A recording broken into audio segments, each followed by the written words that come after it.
Emma's home. Okay, the door. Hello. I pressed live, Jenny Mitchell. And I was talking. I was in mid-sentence talking about the dog and the kids coming in. The door's gonna bang. So this is real life in my house, Sylvia. Well, that's okay because we go live. That's why, and we don't do much editing. So you might hear the noises that happen in our house, and that is okay. Hello, everyone, and welcome to another episode of Your Next 50. Ladies, we're here to tell you that it is your time. Be intentional with your choices. Don't waste another more day hiding behind your stories. You can reclaim your personal power and be happy while doing it. And this podcast is here to show you how and accompany you along the journey because we're in it with you. That's right. That's I'm right. Sylvia. And I'm Jenny, everyone. And we have a really important topic. It's certainly, Sylvia and I have been having a lot of reflections. We always sort of plan before the podcast what the key points we want to make. The sandwich generation and what that means for all of us. What is a sandwich generation, Sylvia? Sandwich generation. Well, we weren't in it until just now. We both up leveled to 5.0 and the 5.0 versions of us. And what that means is that we have kids at home, and we also that need our care. We have kids at home that need our care, and we also have parents who are getting older. Mm-hmm. And if they don't need our care right now, they will in the near future. And I think looking at our friends and colleagues and their experiences, we're seeing that more and more now.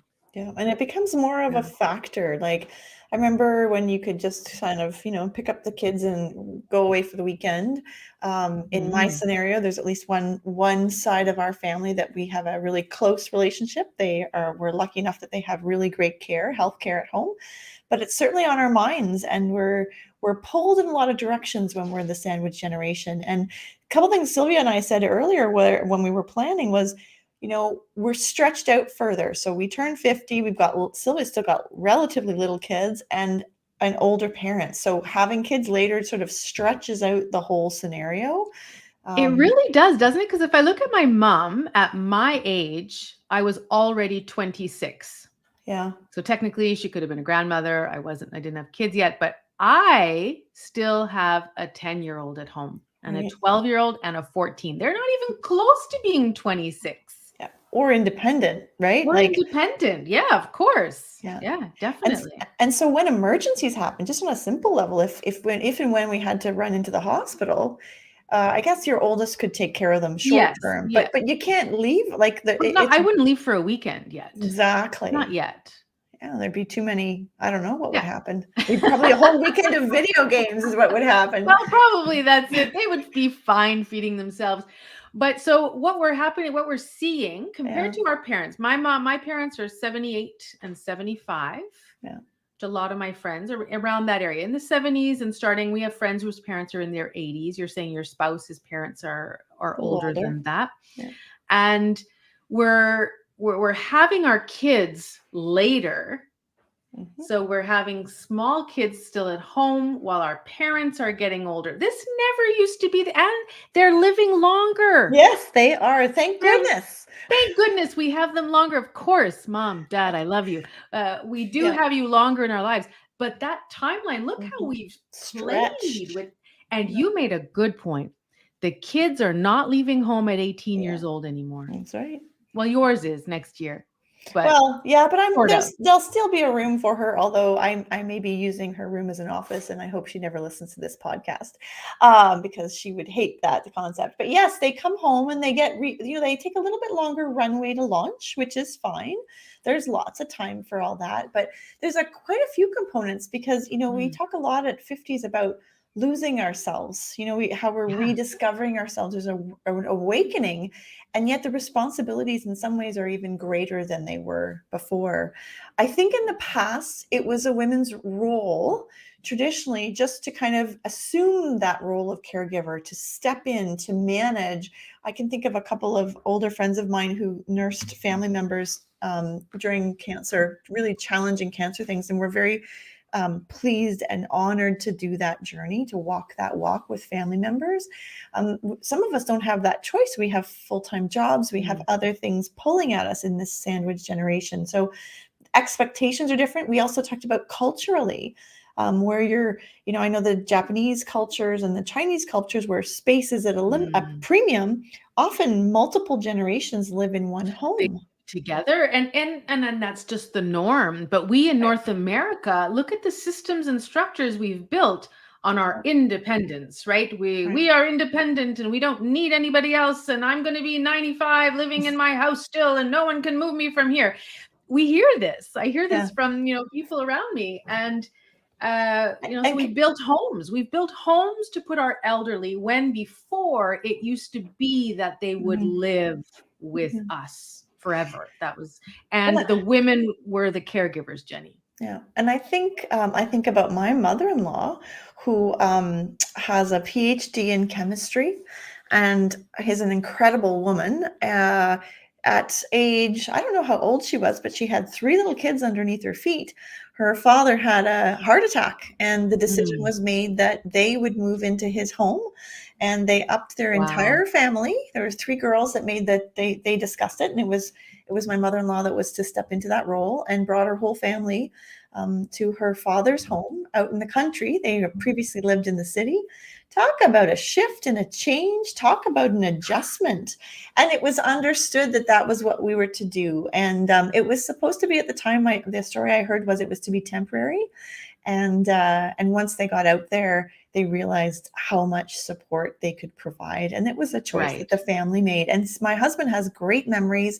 Up to the age of 10, his grandfather lived with him. And just for fun, one of his favorite memories was his grandfather would always watch the first 2 episodes of the hockey game, but not the third, because he had a bad heart. And he never wanted to have the stress of the third. If they lost. Yes. If they lost or won, he'd be too excited. Oh, isn't that fun? So great memories, right? Like that connection to your grandparents, very different maybe. And I think we all want to honor what our parents' wishes are. Let's just say that out loud, But, well, definitely. I look at my mom's story is when we're from Vancouver. I was born there. My mom's from here, Montreal. And when we moved back here, she found a place on the same street she grew up in. And her mother lived down the street, really just 5 doors away, my grandmother. And so she was the one, like her mom, she had 5 other siblings, but they didn't live on that street. So she was the closest. So it was just assumed. And I don't think there were any conversations about this, right? Like what I'm hearing from your mother-in-law is that there might have been some conversations. It was a choice. But it's when that choice is imposed upon us that I think that, when we talk about writing your next chapter, be intentional. It requires courageous conversations. Sure. And in my mom's situation, I'm going to go back to her and ask, but I don't believe that, because I feel that I remember a sense of frustration, of tiredness. Yeah. We were a little older at that time. However, still, maybe I was 20, my brothers were 17. And like you said, we were still living at home. and she was working, and it was just assumed that she would go over there every night. And I remember her breaking down and just that just crumbling at a certain point of the heaviness of it all. The heaviness. And do you know what's funny? I think back to myself at age, like if you go back to yourself at age 20, were you aware of all those pieces going Not on? much. No. I was at university in and out, and my mom, and I don't even recall going to see, like I lived down the street from my grandmother, but I was so busy doing my things that, she did get ill. And maybe that's the way it's supposed to be. There's no judgment here. I just think it's funny in hindsight. There's moments when I think about when my mother was 50, she did X, and I think, oh my gosh, I'm 50. And it puts it in perspective.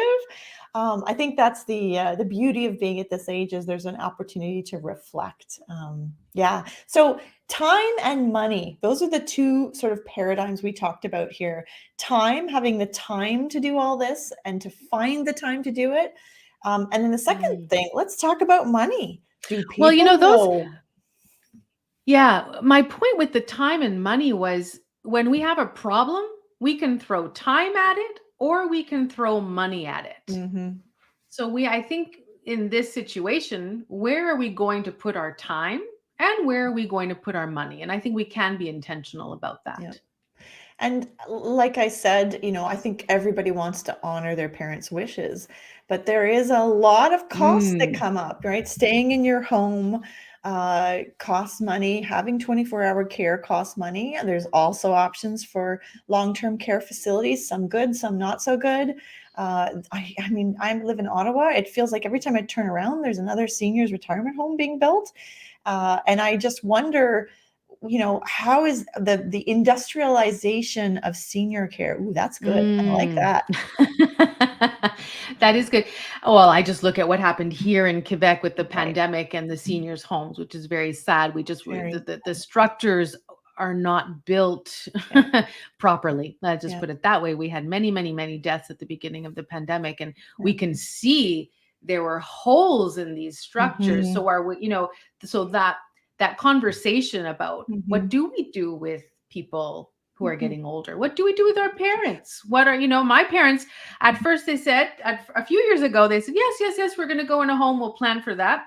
And just recently, the conversation, we are staying in our That's home right. as long as we can. And then I'm Yeah. like, well, mom, there's stairs in our house. You don't do really well with stairs. Mhm. That might not be, well, I just won't go downstairs. Your dad will go downstairs. He's older than you, mama. Anyway. Well, and this begs a lot of things where when push comes to shove, we want our parents to be happy and safe, Mm. and there is a lack of cognitive ability that starts happening. It is very difficult to watch. I'm not going to lie, Mm. and sometimes, where is the line where you start making the decisions for them? Question mark, Oh, question mark. yes. Can you ever make a decision for someone else? There's a wonderful book I read in my work for Planned Giving, which was, I'm going to botch the name, but it was about how to speak to seniors. And Mm. the idea was that the most important thing for a senior was independence. They valued that independence and that autonomy. And so we had to be very mindful that we were providing choices and that we were really listening to what they were actually saying. Because at the end of our lives, interestingly enough, we start, when seniors start to repeat their stories over Yes. and over, Yes. the book described, and I love this, that seniors are reliving and realigning themselves with their life story. And so this story, Mm. rather than going, yeah, yeah, dad, I've heard this story a million times, what is the message underneath the story they are aligning with, or the value that's important to them? Mm. Mhm. My father-in-law right now is recovering from a stroke, and he's doing very well. But I find a lot of his stories have to do with Nova Scotia, where he was raised. They have to do with, Going back. I'm getting goosebumps about his father and his relationship with his father, and the things that he did in the community that meant a lot to him, and that sort of reconciling of your life to align. And when you're in the planned giving world, for those of you that don't know that term, leaving a gift in your will is a very autobiographical experience. We know that through their MRI work, that the legacy and the autobiographical who I am sections of the Yes. brain light up, and people look to make gifts to what their values are and what they believe in. Mm. And boy, that's a real That's tangent, but beautiful. it's Yeah. so interesting to see how people are making sense of their lives in that stage. And can we just say, their pace when they make sense of their lives is completely different, Sylvia. It is slower. It is Yes. pontificating, and it's tough to have that patience. Patience is a big one, is it not? And I think even in as where we are in life, people, our kids having patience with us. Yeah. I see that happening. But yes, patience to to listen to those stories. I Mhm. like what you just said about really delving into why those stories are coming Matter. up. And I know my mom tells so many stories about her family Mm, growing up and the mm, siblings and the fun times and the mhm. cottage they had, and I've heard those stories so many times. Yeah. But I love how that perspective that you're looking at, that they're aligning with their values and Mhm. what comes up. JP's grandmother, my spouse's grandmother, she's turning 94 this week. Yesterday, she turned 94. Happy birthday, Mado. Happy And birthday. one of the stories she loves to tell is that when she was a young lass here in Montreal, she was a singer and Mm, she was asked to sing on stage. But at that time, young women, that was not proper. mhm. And her father did not allow that to go forward, but just the Mhm. light and spark in her eye when she Mm, tells those stories, right? mm. It's Those defining stories for people, mm. right? Defining. So So, where go yeah, ahead. no, I go was just ahead. going to say, where No, does that leave us? So right. we're in the middle, taking care of our kids. What comes to me is boundaries. Like You're going to what start with that? Well, I am, one of my titles, self-imposed, is the boundary queen, trying to put my own boundaries in place. But Yeah. does it fall Mm, to who does it fall to? And that's where okay, let's start with conversations then. Maybe mhm, we should be just having, before we even looking at the mm, boundaries, going into these conversations with our siblings. yep, Recently in the pandemic, my brother moved in with my parents. mhm, And I have some single friends as well. When you're single with no kids, that often falls on you. And mhm, I look at him. I don't think he wants to play that role forever. He has plans. mhm, And I was like, okay, well, having those conversations now with our parents, you yep, mentioned about what they desire. mhm, Where are their documents? We had a great, conversation about burial plots a few months ago. Like, where is that going to happen? And then, oh, I didn't know my grandfather has a burial place yeah, for a bunch of yeah, his children. yeah, And I was like, yeah, oh, okay, well, there, my mom and dad are set. yeah. That's done. And not under duress, right? To do Not that, under duress, not yeah, when they're sick. yeah, but have a chance to sort of talk through, where's the money? Where are the documents? What are the wishes? Even When to do the you sell point of, your house? yeah, When? that's a great Like my mom, if question. you can't do stairs anymore, maybe it's a good time. Like, why Yeah. waste all that space? Yeah. So we're going to Mm, have courageous conversations. We're going to talk with our siblings and our parents, and we're going to document things.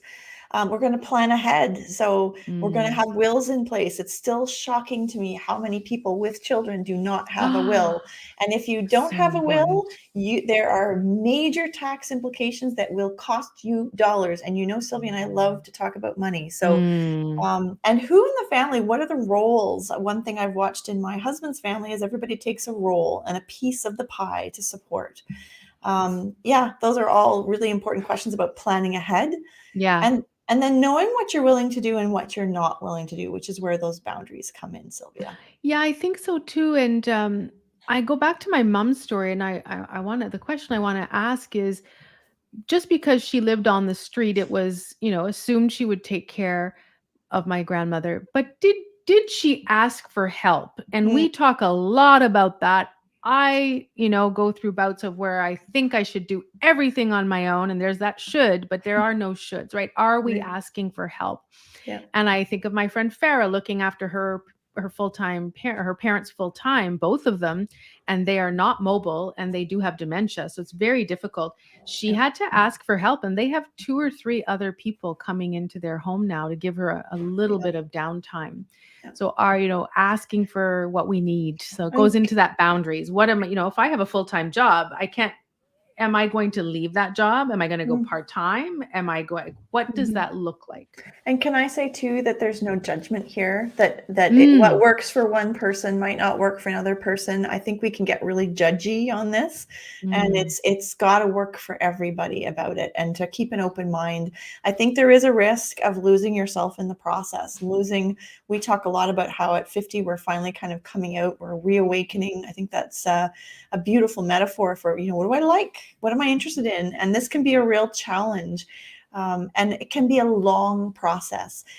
Number 5 was be healthy for as long as oh, possible. isn't it? Because the timelines have changed and people are living longer. But we were talking about, people we know already who are Mhm. having health issues in their Yeah. 50s. And yeah, imagine being sick for a long time. That it bodes the question, who's going to look after us, Jenny? Like, Uh, and then carve out good relationships with your own children. That's Yeah, there you go. There's the next that part. on the list. Yeah, put that on the list and make clear of your wishes. But Right. I can't help but put a plug in for tennis here. People that play tennis live 10 years longer Do because they? of Is the that a statistic? that is Is a that a statistic. So if stat? you're Yes. picking a sport, I just want to put a plug in for tennis that you've got 10 years extra because there's The social part, actually, being Yes. in community is one of Mm. the strongest indicators of health as well as fitness. So all of a sudden, that extra 25 pounds, which you've been talking about losing for a long time, and there's no body shaming here, but if you put it in the health category and then wanting to optimize your health for as long as possible, that's Mm. very different than wanting to look good. I think that's Oh, just very yeah. I mean, present. I've totally switched that a few years ago. It's all about strength, right? And being Right. strong and like, and not about the weight. And I see so many things online. We all do. So can I Yeah. tell you a fun story? So I turned 50, as you all know, and I think my birthday celebration is coming up on the podcast very soon. It'll be dropping. Within 2 weeks of my 50th birthday, there were 2 mailings from the Ontario Health Network. One Yes. for a mammography, one for a colonoscopy. And I was like, "Oh, this is great. I love this stuff." I got Um, the mammography one, and I will claim I went and did it, everybody. I did yeah. get my results. They're right here, and they are negative. Yay! Yeah. But how But I often do didn't you get put the the colonoscopy? colonoscopy one. I didn't Yeah. get that one. Maybe we don't do that in Quebec. But remember, every time you put off that appointment, you Mm, put off your health, you put off your right. future. Yes. So make conscious choices. Do not hide behind the stories that you're not important Mm, enough or that there's something else that's always more important than your health. There is nothing more valuable to you than your independence and your health. Full stop. yeah. Well, and that's such a good point because my challenge these days Mhm. with Sylvia 5.0 are the hormonal swings. And I have been putting it off to La la go and la la see la la la. somebody. And someone just said, Sylvia, just go. And I'm like, you know what? Yeah. And I was in a group of women yesterday, and our promise to our group was we're going to heed the intuitive nudges that we are getting. And I've been having an intuitive nudge that my iron has been low Mm, forever, for months now. I'm mhm, tired, but I haven't mhm. taken action. But Yeah. now what you're saying is that but you are important. And when we put it in the context of this conversation, Mhm. well, how will I continue to be strong and healthy if I'm not like my body's telling you, Sylvia, iron, iron, vitamin D. But then, the brain gets involved and says, well, no, it's a pandemic. You don't want to go to the clinic now, Sylvia. Don't go, don't go. But, it's no, I need to go. So I did. I'm going. It's April 27th, 20 So days. I go. So, Sylvia, a wise woman once told me and asked me, if you truly loved yourself, what would you do? I know. I've got it written here on my, I've got the post-it people. It's right here on my computer. Yeah. Going back to that one question. Yeah, And we can bring that question into every episode that we do we because as do. the sandwich generation, if you Mhm. are I'd love to hear what's coming up for you That's as you're listening to this. Is this your reality? We're lucky that we still have our parents. I know mhm, friends who don't have their mhm. parents, so they don't have to necessarily deal with this. But if you are and you truly love yourself, what can you put into place going forward that will perhaps alleviate that stress? Yeah. So the call to action here is share us your stories. We'd love to hear Mm, about your sandwich generation stories. And what did you take away from this if you're not living it so that you can plan better for the sandwich generation? And just to plug into for the word sandwich reminds me that, my my kids knowing their grandparents is very important to me. And I think sometimes if I was to own it, I protect children from things. mm, And I think that it behooves us to be open and honest, not in a scary or fear mongering way, but from a place of love that, living and dying is all part of a process. And to see it all and experience it all is the gift of being on this planet. And so living right. fully the sandwich generation. Yes, and that's a great point, Jenny, because if you go on Instagram, there are so many filters that will make you, Mm, an 80-year-old woman can now look 35 because we don't mm, honor the mhm. wisdom and aging Yeah. as we perhaps once did, Yep. or perhaps in certain cultures that still do. We're afraid of it. And I remember bringing our daughter to see her great grandmother who turned Yep. 94. And afterwards, she was like, Mom, her face was all wrinkly and it felt like very fragile. And I'm like, yep, that's what happens when you Yeah. get to be 90 something years old. And she goes, I could Kids, see all her veins. And like, but they don't have that opportunity yeah. very much if they don't have But to aging. normalize it, right? To Yeah, normalize it. So definitely. I'd love to hear your stories and I'd love to hear your experiences, everybody listening on the sandwich generation, but I got to leave you with a one that just makes me laugh every time I tell it, which is me with a 2-year-old curl up in bed, hop, how they kind of hop over your body to snuggle Yeah. in with you. And then she comes up right close to my face and she says, Mom, why you got all those cracks? What's with all those cracks, Mom?